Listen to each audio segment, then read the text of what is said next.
La higuera, con la representación clara que nos da el pasaje que acabamos de leer, es una representación de nuestra vida cuando no produce fruto alguno, de nuestra vida cristiana. Cuando tenemos una conversión a nuestro Señor, pero no es una conversión verdadera, sino una conversión a medias o falsa, sin producir fruto alguno, nuestro Señor nos ejemplifica y nos toma de ejemplo como la higuera, como si fuera nuestra vida.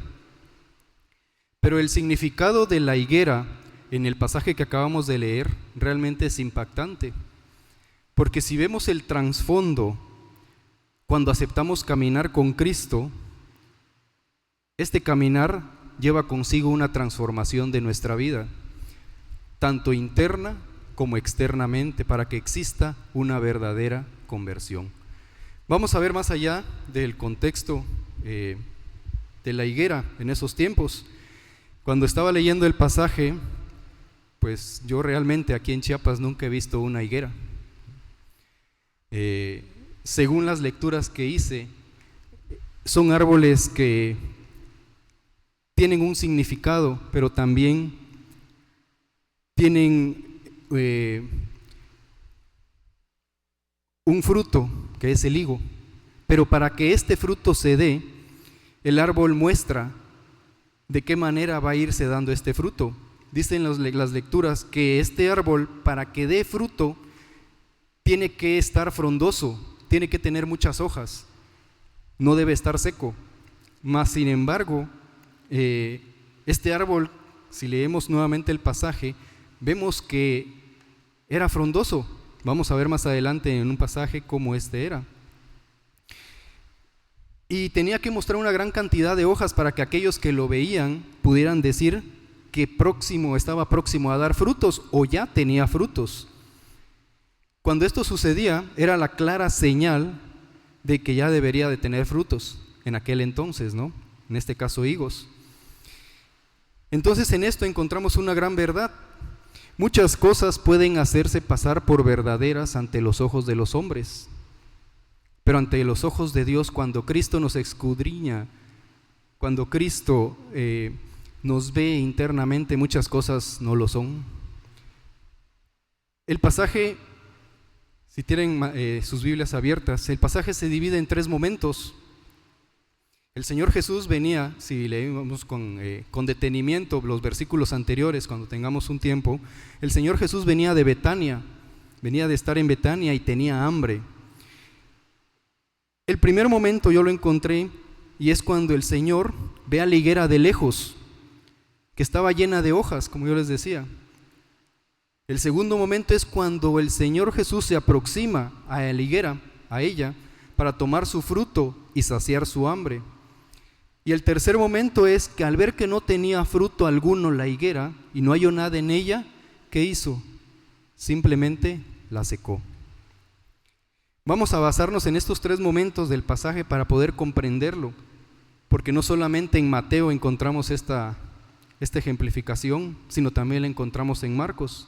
Voy a invitarlos a que busquemos Marcos 11, de los versículos 12 al 14. ¿Pueden ponerse de pie, hermanos? Dice, sígame con la vista, por favor.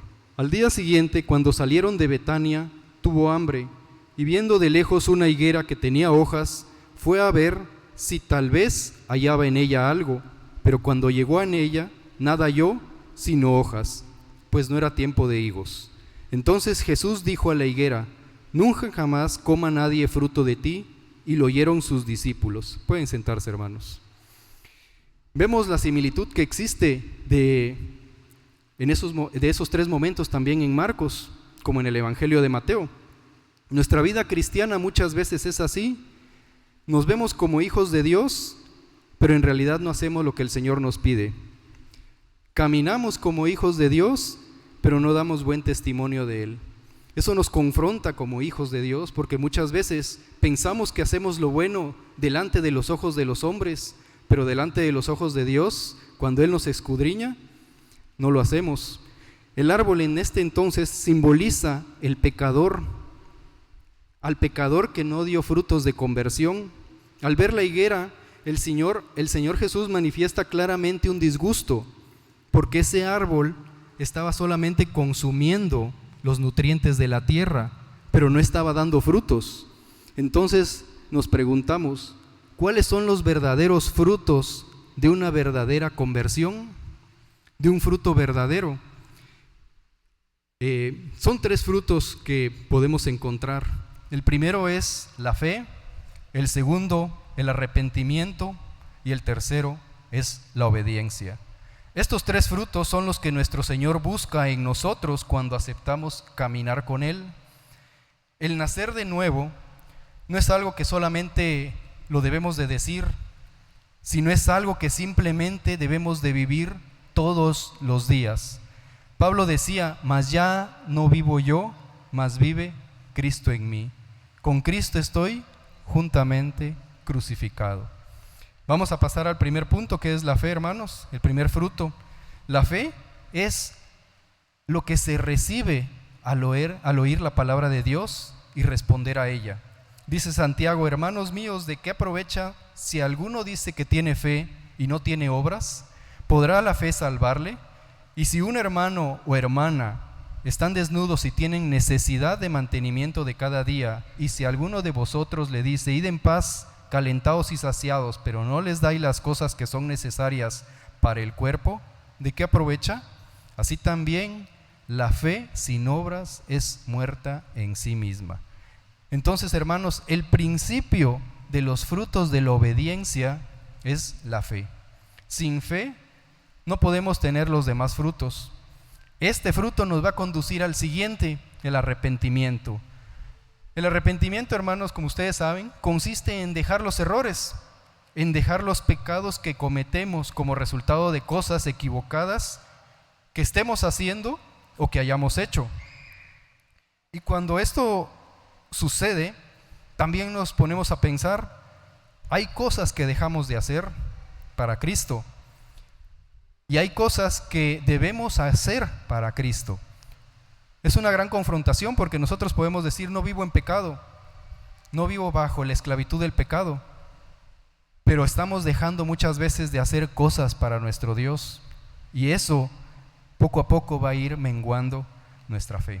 Dice Lucas en el capítulo 13, versículos 3, de la misma manera todos ustedes perecerán a menos que se arrepientan. Y lo confirma Mateo también, produzcan frutos que demuestren arrepentimiento. Mateo 3:8. De labios, hermanos, muchos nos podemos arrepentir, pero si continuamos una vida en pecado, ¿ante Dios será un arrepentimiento verdadero? Debemos cuestionarnos eso, porque cada uno va a rendir cuentas a nuestro Señor. Entonces el arrepentimiento, hermanos, debe ser sincero de corazón para que sea agradable ante los ojos de nuestro Dios. Y si tenemos esos 2 frutos, hermanos, vamos a tener el tercer fruto, que es la obediencia.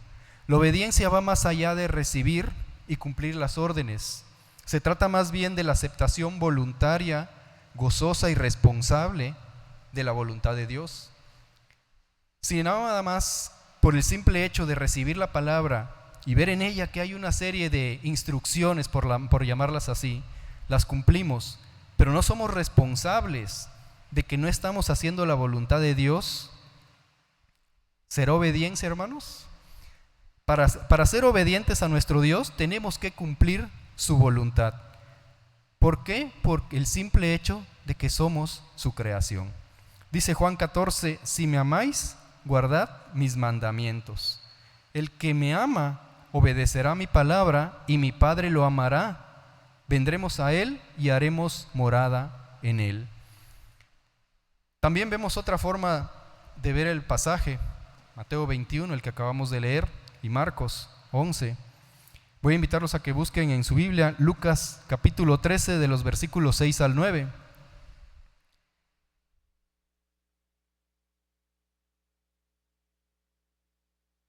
Ese relato que vimos en Marcos y en Mateo también lo encontramos en Lucas. Síganme con la vista, hermanos. Dice Lucas 13, 6 al 9. Dijo también esta parábola. Tenía un hombre una higuera plantada en su viña, y vino a buscar fruto en ella, y no lo halló. Y dijo al viñador: he aquí hace 3 años que vengo a buscar fruto en esta higuera, y no lo hallo. Córtala. ¿Para qué inutiliza también la tierra?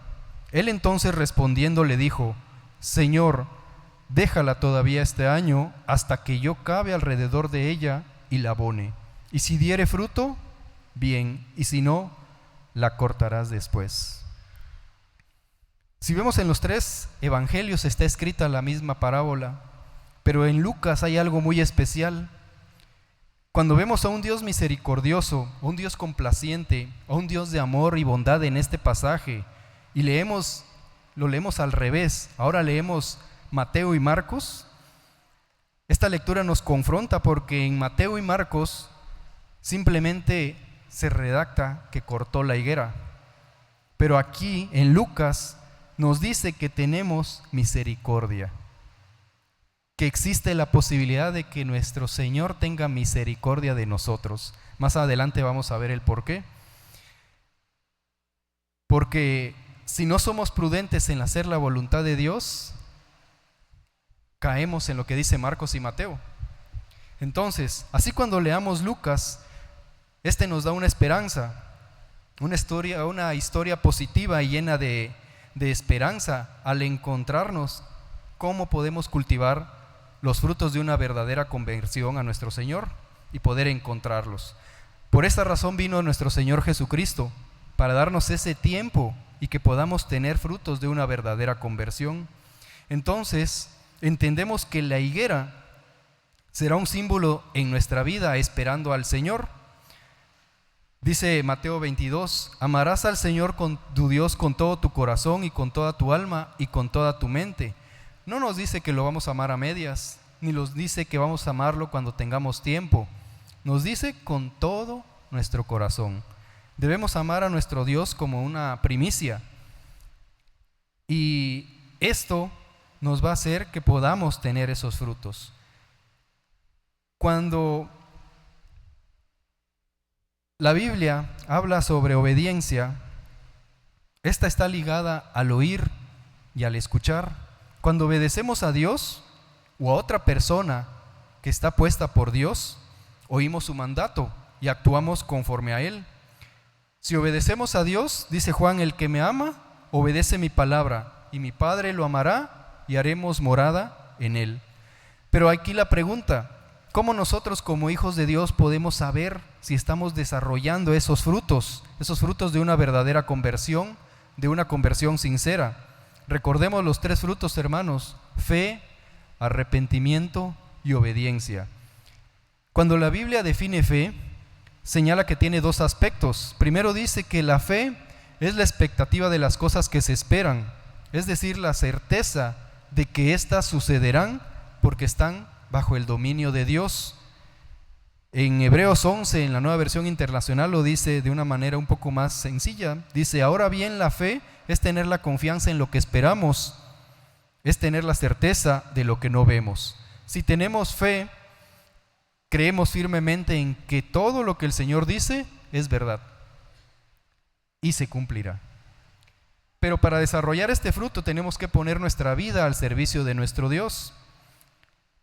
Porque ¿cómo podríamos decir que tenemos fe si no pedimos al Señor en oración, si no leemos las Escrituras, si no tenemos una intimidad con nuestro Señor? La fe en Jesucristo naturalmente va a conducir al siguiente fruto, al arrepentimiento. Aquí hay una pregunta que yo me hice.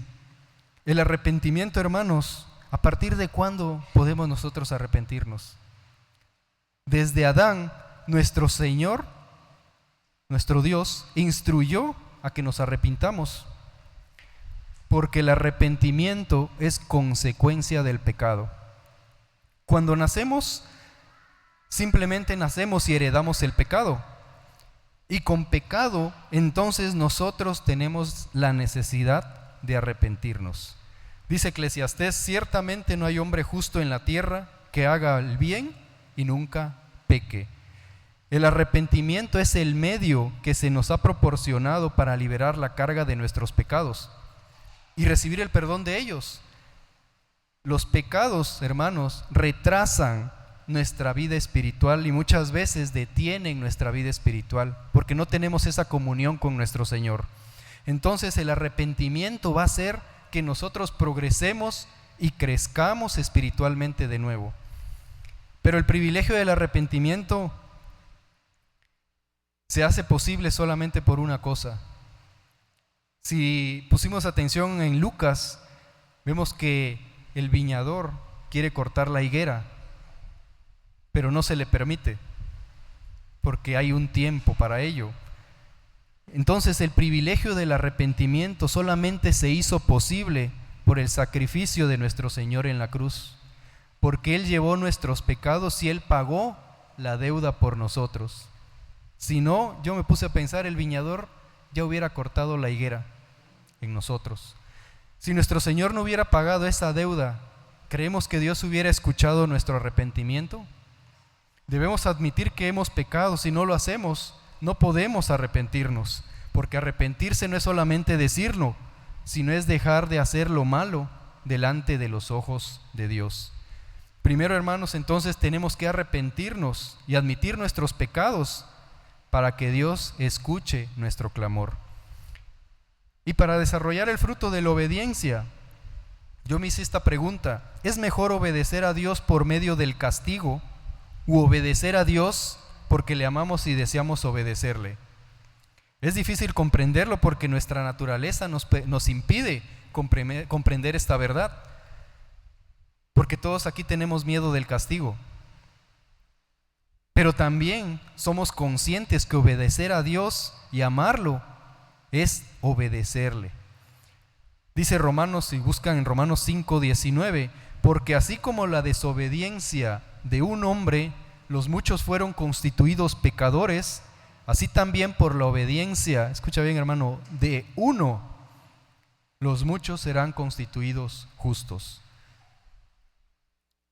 Sí sabemos quién es ese uno, ¿verdad, hermanos? Es nuestro Señor Jesucristo. Por la obediencia de uno solo, nosotros fuimos también constituidos justos. Es una promesa tan fiel de nuestro Señor que debe de impactar en nuestras vidas. Por causa de la caída fuimos desobedientes, pero por causa del sacrificio de nuestro Señor Jesús fuimos justificados delante del Padre. La obediencia parte de escudriñar la palabra y hacerla parte de nuestra vida cotidiana. Pero para ello, hermanos, debemos leer la Escritura y ponerla en práctica en nuestra vida. Para finalizar, hermanos, dice Juan 14:23, el que me ama, mi palabra guardará, y mi Padre le amará, y vendremos a él y haremos morada en él. Amar a nuestro Señor, hermanos, es poner frutos de una conversión auténtica, una conversión verdadera, teniendo por sobre todas las cosas fe, arrepentimiento y obediencia en toda nuestra manera de vivir. Que el Señor les bendiga.